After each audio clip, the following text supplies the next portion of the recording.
আসসালামু আলাইকুম। কেমন আছেন সবাই? আশা করি কাছে দূরে যে যেখান থেকে আমার ভিডিওটি দেখছেন অথবা শুনছেন সবাই ভালো আছেন। আলহামদুলিল্লাহ, আল্লাহ তাআলার অশেষ রহমতে আমরা সবাই ভালো আছি। সবাইকে ওয়েলকাম করছি জান্নাতের সুখের নীড়ে আমার নতুন আরও একটি লাইফস্টাইল ব্লগ ভিডিও দেখার জন্য। আমি জান্নাত। আশা রাখছি আমার অন্যান্য ভিডিওগুলো আপনাদের কাছে যেমন ভালো লাগে আজকের ভিডিওটি ঠিক তেমনই ভালো লাগবে। শত ব্যস্ততার মধ্যে নিজেকে কিভাবে সময় দেই সেটাই শেয়ার করেছি আজকে আপনাদের সঙ্গে। আশা রাখছি সম্পূর্ণ ভিডিওটা জুড়ে সবাই থাকবেন।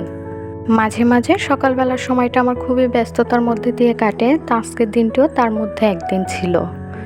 তো সকালে ঘুম থেকে উঠে আগেই নাস্তার প্রিপারেশন নিয়ে নিচ্ছি। এখানে আজকে পরোটা করব, যার জন্য আমি একটু ময়দা আর সামান্য চিনি, লবণ আর পরিমাণ মতো একটু তেল দিয়ে মথে ভালো করে রেখে দিয়েছি রেস্টে।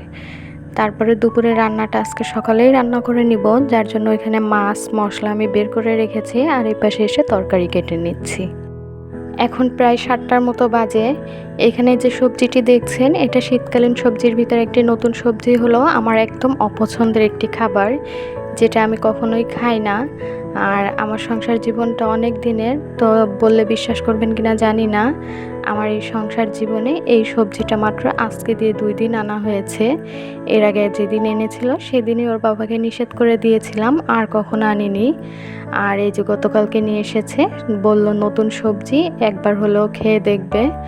আর চিংড়ি মাছ নিয়ে এসেছিল তার আগের দিন, তো চিংড়ি মাছ দিয়ে রান্না করতে বলেছে, সেই সাথে টমেটো নিয়ে এসেছে। তো বলল একটু টমেটো দিয়ে চিংড়ি মাছ দিয়ে ঝোল করলে নাকি খেতে ভালো লাগবে। তো শখ করে যেহেতু নিয়ে এসেছে এই জন্য খুব বেশি কিছু আর বলিনি, রান্না করতে বসে গিয়েছি। আর এটা যেহেতু আমি খাই না, একদমই পছন্দও করি না, যার জন্য মাছ ভুনা করব। তো মাছও আমি ভিজিয়ে রেখেছি, সবজি কেটে নিতে নিতে ওগুলো ছাড়িয়ে যাবে। ভিডিওর শুরুতে সবাইকে একটা হার্ডলি রিকোয়েস্ট করছি, আমার ভিডিওটি ভালো লেগে থাকলে একটি লাইক দিয়ে ভিডিওটি কন্টিনিউ করেন। আর আপনি যদি আমার চ্যানেলে নতুন হয়ে থাকেন চাইলে আপনি আমার চ্যানেলটি সাবস্ক্রাইব করে আমার পাশেই থেকে যেতে পারেন। আপনি যদি কাজটি অলরেডি করে থাকেন তাহলে আপনাকে অসংখ্য ধন্যবাদ। আর কেউ প্লিজ ভিডিওটা টেনে দেখবেন না অথবা স্কিপ করবেন না। একটা ভিডিও মেক করতে অনেক কষ্ট হয়, সারাদিনের কাজকর্ম মাত্র 6 থেকে 7 মিনিটের মধ্যে আপনাদের মাঝে শেয়ার করি। তার মানে এই নয় যে ভিডিও করতে কষ্ট হয় না, একটা ভিডিও তৈরি করতে অনেক কষ্ট হয়।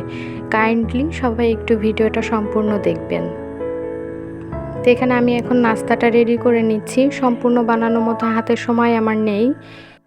এখানে আমি জাকিয়ার বাবার জন্য নাস্তা রেডি করে তাকে খেতে দিয়ে রান্নাগুলো করে নিব।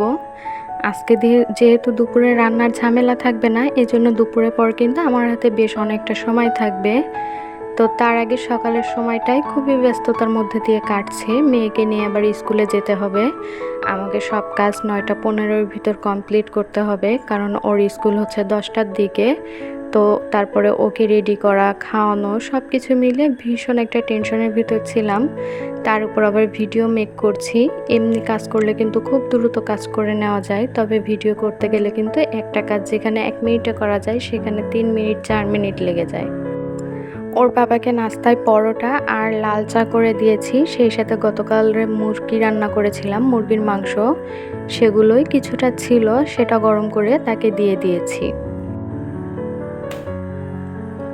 মূলা সবজিটা দিয়ে গন্ধ বের হবে কিনা সেই ভয়ে আমি একটু ভাপিয়ে নিয়েছি। এখানে গরম পানির ভিতরে আমি 2-3 মিনিট ফুটিয়ে নিয়েছি মূলাটাকে, তারপরে এখন ঠান্ডা পানি দিয়ে একটু ধুয়ে নিলাম, যাতে যে ওর যে গন্ধটা রয়েছে সেই গন্ধটা আর না থাকে।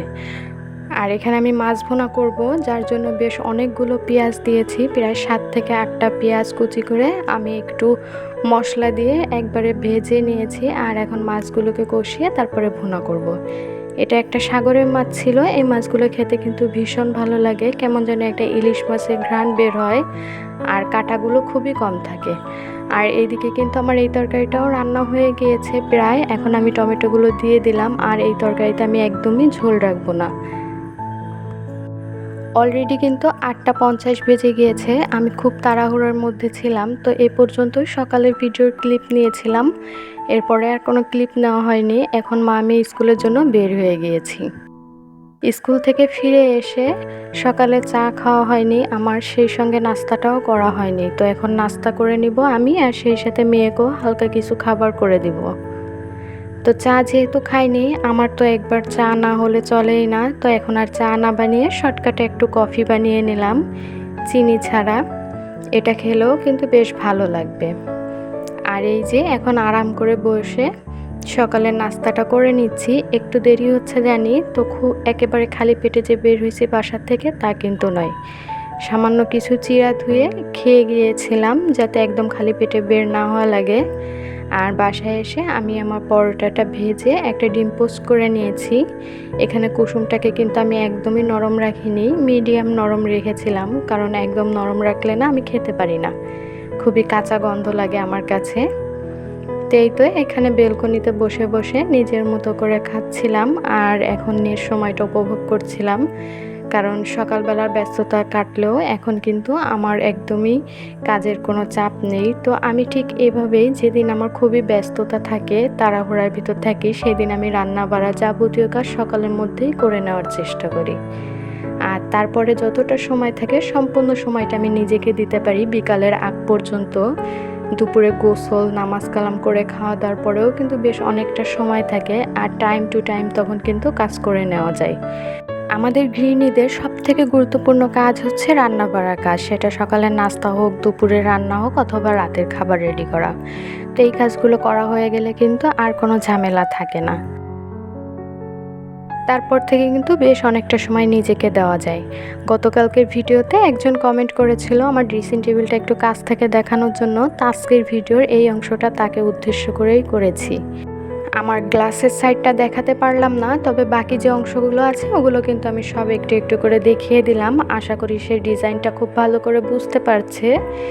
আর এই ড্রেসিং টেবিলটার ভিতরে 4টা শেলফ রয়েছে, যেগুলোতে আমি আমার মেয়ের কাপড় আর আমার টুকটাক কাপড় রেখেছি, আর কিছু প্রয়োজনীয় জিনিস। কেউ কিছু মনে করবেন না, আমি কিন্তু ভিডিওটা একদমই র্যান্ডমলি করেছি, যেভাবে গোছানো ছিল ওইভাবেই আপনাদের সঙ্গে শেয়ার করেছি। একটু অগোছালো আর এলোমেলো রয়েছে। তো আজকের ভিডিওটা এ পর্যন্তই। সবার সুস্বাস্থ্য কামনা করে এখান থেকেই বিদায় নিচ্ছি। আল্লাহ হাফেজ।